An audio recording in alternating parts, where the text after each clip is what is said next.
Kamusta, mga kaibigan? Maligayang pagbabalik sa The Winning Scene. Ngayon, tutuklasin natin ang nakakabilib na pinagmulan ng isa sa pinakatanyag na bayani ng Marvel, si Captain America, the First Avenger. Maghanda kayo, dahil isa itong mabangis na paglalakbay mula 1940s hanggang sa makabagong panahon. Ang kwento ay nagsisimula noong World War II, kung saan ang isang batang payat at mahinang si Steve Rogers ay desperadong maglingkod sa kanyang bansa. Pero may isang problema, masyadong mahina at sakitin si Steve para makapag-enlist. Sa kabila ng kanyang pagsisikap, siya ay paulit-ulit na tinatanggihan. Ngunit ang determinasyon ni Steve ay nakakuha ng atensyon ni Dr. Abraham Erskine, isang siyentipiko na nagtatrabaho sa isang top-secret na super soldier program. Sumailalim si Steve sa maysansinang military training, kung saan siya ang underdog. Ngunit ang kanyang tapang, puso, at kawalan ng pag-iimbot ay nagpatingkad sa kanya, na humanga sa lahat, kasama na si Colonel Chester Phillips at ang British officer na si Peggy Carter. Ipinakita ni Dr. Erskine na nakalikha siya ng isang serum na kayang gawing super soldier ang isang tao. Pero may catch, ang serum ay nagpapalakas ng kung sino ka sa loob. Kung mabuti ka, magiging mas mabuti ka. Kung masama ka, magiging mas masama ka. Pinili ni Erskine si Steve dahil sa kanyang dalisay na puso. Sa isang nakakamanghang pagbabago, si Steve ay nagmula sa isang mahinang binata hanggang sa maging rurok ng kagalingan ng tao, si Captain America. Pero sandali lang ang pagdiriwang. Isang Nazi spy ang pumatay kay Erskine, ninakaw ang huling serum, at tumakas. Hinabol siya ni Steve, pero nagpakamatay ang spy, na nag-iwan kay Steve ng maraming tanong. Nang mamatay si Erskine, isinara ang Super Soldier Program. Pero hindi pa tapos si Steve sa paglilingkod sa kanyang bansa. Siya ay naging propaganda tool, nag-iikot sa bansa bilang si Captain America, nagbebenta ng war bonds at nagtatanghal sa mga stage show. Pero gusto ni Steve na higit pa sa pag-aliw, gusto niyang lumaban.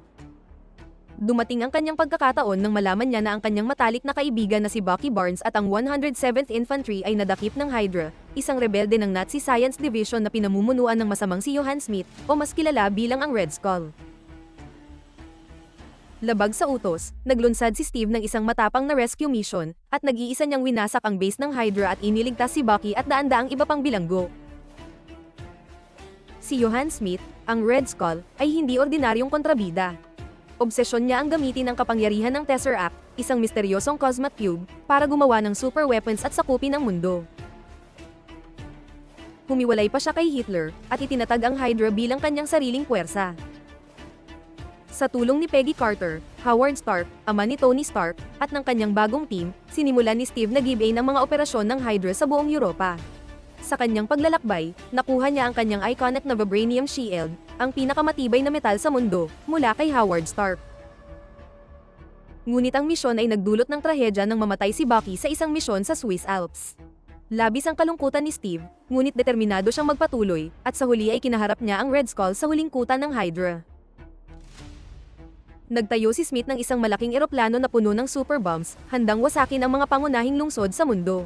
Sa isang makasaysayang laban, sumakay si Steve sa eroplano, winasak ang console ng Tesseract, at ipinadala si Smith sa isang cosmic void. Pero walang oras para magdiwang, naka-autopilot ang eroplano at patungo ito sa New York. Ang pinakamahalagang eksena ng pelikula ay susunod. Dahil walang paraan para ipababa ang eroplano, ginawa ni Steve ang pinakamalaking sakripisyo. Nagradyo siya kay Peggy, nagpaalam ng may lungkot, at ipinabagsak ang eroplano sa Arctic Ocean, at iniligtas ang milyon-milyong buhay. Ang huling mensahe ni Steve kay Peggy, "Mayroon akong date, iyak na, mga kaibigan." Pero hindi ito ang katapusan para kay Captain America. Makalipas ang ilang dekada, natagpuan si Steve na nakakulong sa yelo, perpektong napreserba. Nagising siya sa isang mundo na hindi niya kilala, ang modernong New York City. Ipinaliwanag ni Nick Fury, direktor ng SHIELD, na si Steve ay natulog ng 70 taon. Hirap si Steve na makibagay sa bagong mundo, ngunit isang bagay ang sigurado, ang kanyang kabayanihan ay walang hanggan. At sa post-credit scene, may sneak peek tayo sa susunod na mangyayari.